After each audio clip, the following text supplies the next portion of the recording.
कोल्हापुरातील चप्पल लाईन इथल्या 2 दुकानांना मंगळवारी मध्यरात्री 12 वाजण्याच्या सुमाराला आग लागली।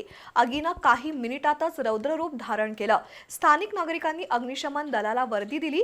त्यानंतर शहरातील 6 स्थानकांवरील अग्निशमन दलाचे बंब घटनास्थळी दाखल झाले।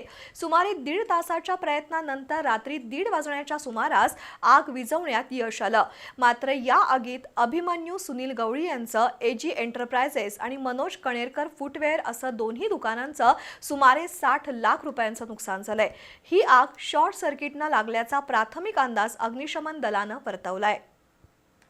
कोल्हापुरातील छत्रपती शिवाजी महाराज चौकाजवळील चप्पल लाईन इथं 2 दुकानांना रात्री 12 वाजता आग लागली।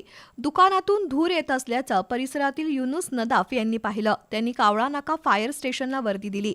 दरम्यान माळकर तिकटी परिसरातील राजू सय्यद, नगरसेवक आदिल फरास यांच्यासह काही तरुणांनी घटनास्थळी धाव घेतली। तोवर शहरातील 6 ठिकाणच्या अग्निशमन दलाचे बंब घटनास्थळी दाखल झाले। त्यांनी आग विझवण्यास सुरुवात केली। मात्र आगीनं रौद्ररूप धारण केलं होतं।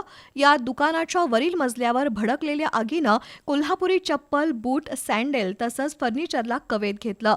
त्यामुळे अभिमन्यू सुनील गवळी यांचं एजी एंटरप्राइजेस आणि मनोज कणेरकर यांच्या फुटवेअर दुकानाचं मिळून सुमारे 60 लाख रुपयांचं नुकसान झालंय। घटनास्थळी बघ्यांची प्रचंड गर्दी झाली होती।